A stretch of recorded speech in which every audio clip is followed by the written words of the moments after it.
There are places in the world where history feels distant.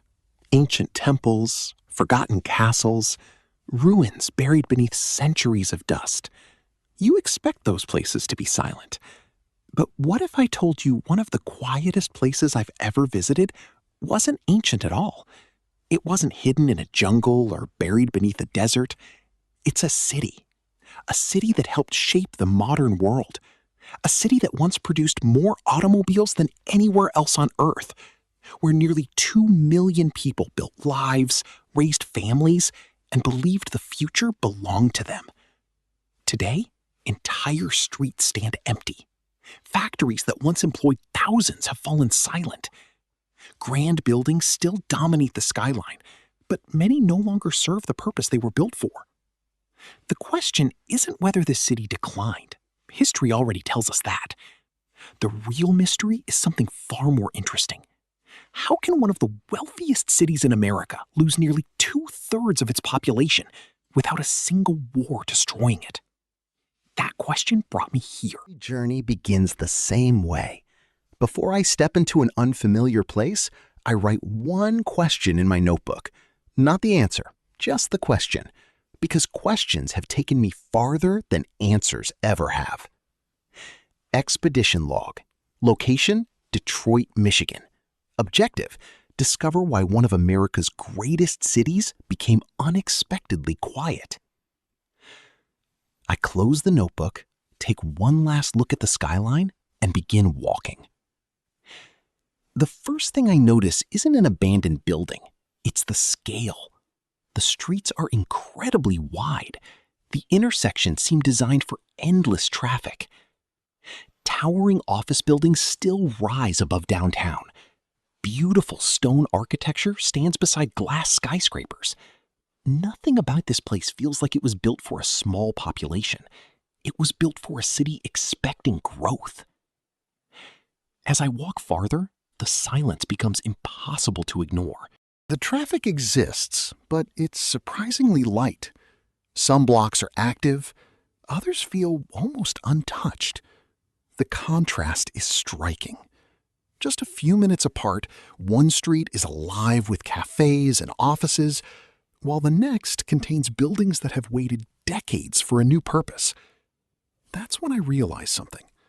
Detroit isn't simply abandoned, it's fragmented. Pieces of different eras exist side by side, and somewhere between those pieces, the real story is waiting. Eventually, I arrive at a building I've wanted to see for years, Michigan Central Station. I've seen photographs. I've read its history. None of that compares to standing in front of it. For a long moment, I don't say anything. The architecture speaks for itself. Massive stone walls, rows of towering windows, elegant details carved by craftsmen more than a century ago. This wasn't designed to be ordinary. It was designed to impress every traveler who arrived in Detroit. And for decades, it did exactly that. Millions of passengers passed through these halls. Workers arriving for factory jobs, families beginning new lives, soldiers leaving for war, businessmen chasing opportunity. The station wasn't just a transportation hub, it was Detroit's front door. Today, the trains no longer define this place, but something unexpected catches my attention. The building isn't crumbling into history, it's changing. Construction equipment surrounds parts of the property. Workers move carefully around sections being restored. I pause, because this doesn't fit the image most people have of Detroit. If the city was abandoned, why invest millions restoring one of its most famous landmarks? Instead of answering my question, the station creates a new one. And I've learned something after years of exploring history. When a place gives you a better question, you're getting closer to the truth. I sit on a nearby bench and unfold an old map of Detroit from the 1950s. Beside it, I open a current city map. At first glance, they look almost identical. The same streets, the same neighborhoods, the same river. But the numbers tell a completely different story. The older map represents a city of nearly 2 million people. The modern one, less than half that. The roads didn't disappear. The buildings didn't disappear. The city itself didn't disappear. The people did. I write one sentence beneath today's objective. Cities don't become empty overnight. If that's true, then Detroit wasn't destroyed by a single event. It changed. One decision, one family, one neighborhood at a time. But what started that change? The more I looked at Detroit, the less this city behaved like the image I had carried in my mind. I had expected to find a city that had simply been abandoned. Instead, I found a city with two different realities. One neighborhood was alive with cafes, offices, and restored buildings, while only a few blocks away, entire streets felt as though time had quietly stepped aside. That contrast bothered me because cities don't usually split into two different worlds without a reason. So I stopped looking at the buildings and started looking at history. Every investigation begins with a timeline. Not opinions, not headlines, dates. Because dates don't tell us what to think, they tell us where to start asking questions.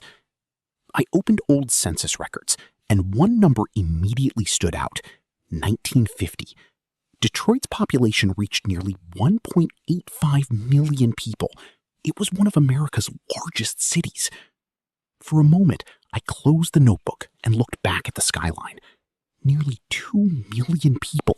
It's difficult to imagine that today. The roads suddenly made sense.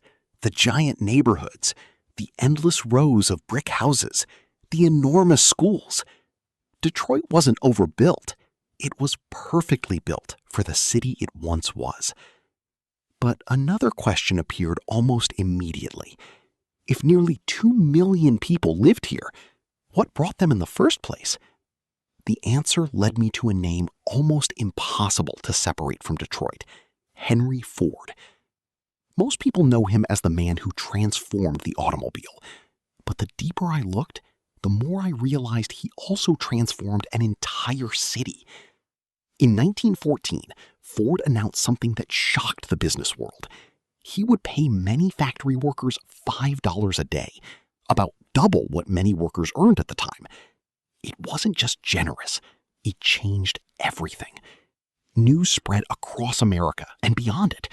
Workers arrived from southern states. Families immigrated from Europe.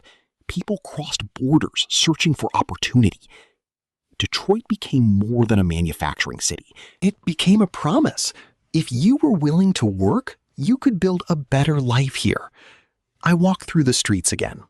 Suddenly, the empty factories looked different. They weren't just abandoned buildings. They were monuments to an idea that had once changed millions of lives. During the middle of the 20th century, Ford, General Motors, and Chrysler turned Detroit into the center of the global automobile industry. The city earned a nickname the entire world would recognize: the Motor City. Cars built here traveled across continents. Factories operated around the clock. Restaurants stayed open late because workers were always finishing another shift. Small businesses flourished, schools expanded, entire neighborhoods grew around the rhythm of the assembly lines. Detroit wasn't simply producing automobiles, it was producing confidence. Standing there, it became even harder to understand how such a place could lose so many people, because success on this scale doesn't usually disappear overnight. And that's when I noticed something else. History wasn't showing me one dramatic collapse. It was showing me a series of quiet changes. Each one seemed small on its own, but together they pointed towards something much bigger. I unfolded another chart.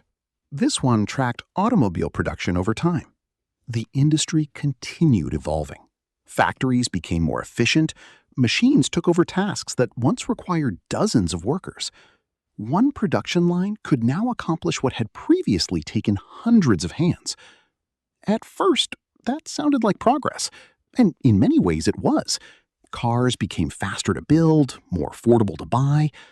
But progress often asks a difficult question. If one machine can do the work of 10 people, what happens to the other 9? Detroit wasn't just competing with other cities anymore. It was competing with technology itself. And that wasn't the only challenge. As highways expanded across America, many families began moving beyond the city limits. They wanted larger homes, more space, and quieter neighborhoods. Businesses followed their customers. New factories were built outside Detroit, where land was cheaper and transportation was easier. One decision didn't change the city. Thousands of individual decisions did. No single family believed they were changing history. They were simply choosing what felt best for them. But together, those choices slowly reshaped one of the greatest industrial cities on Earth. I looked down at my notebook. Earlier that morning, I had written one sentence. Cities don't become empty overnight. Now I added another. Sometimes history doesn't arrive like an earthquake. Sometimes it arrives one decision at a time. I closed the notebook. For the first time since arriving in Detroit, I thought I understood the story. But as every expedition has taught me, the moment you think you found the answer is often the moment the real mystery begins. Because the economic changes explained how Detroit began to change. They still didn't explain why the decline became so severe. And that answer would lead me into one of the most difficult chapters in the city's history. By the time I closed my notebook, I thought I understood Detroit. A city built by industry.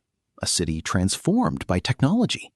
A city that slowly lost the people who once gave it life.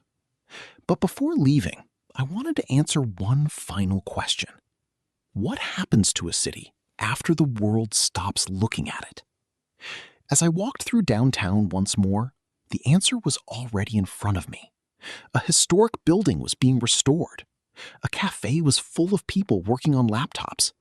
Artists had turned old warehouses into studios. New companies were opening inside buildings that had once been left empty. Detroit wasn't frozen in time. It was changing again. Not into the city it used to be, but into something new. That's when I realized the biggest mistake people make about Detroit. We call it an abandoned city, but that isn't entirely true. Parts of Detroit were abandoned. The spirit of the city wasn't. Cities are like living organisms. They grow, they adapt. Sometimes they struggle. Sometimes they lose parts of themselves. But as long as people believe in them, they never truly disappear. I looked back at Michigan Central Station one last time. For decades, it stood as a symbol of decline. Today, it stands as a symbol of renewal. The same building, the same stone walls. A completely different story. History hadn't changed. Our perspective had. And maybe that's the greatest lesson this expedition has taught me. When we study history, we often focus on moments of success. The tallest skyscrapers, the fastest growth, the greatest inventions. But history is equally shaped by slow decisions, economic shifts, changing technology, and the choices ordinary people make every single day. No single event emptied Detroit. Millions of individual decisions did. And perhaps that's why this city matters so much. Because Detroit isn't just the story of one place. It's a reminder that no civilization, no economy, and no city is guaranteed to remain the same forever. As the sun disappeared behind the skyline, I wrote one final sentence in my notebook. Every city leaves behind footprints. Some lead to greatness. Others warn those willing to pay attention. I closed the notebook, looked across the skyline one final time, and quietly asked myself, if one of the richest cities in America could change this dramatically, what cities today are writing the first chapter of the same story without even realizing it? Because sometimes the greatest mysteries aren't buried beneath ancient ruins. Sometimes they're still unfolding around us. I'm Elias, and this has been another mystery expedition. Until next time, show your love, take care of yourself, be happy, and see you soon.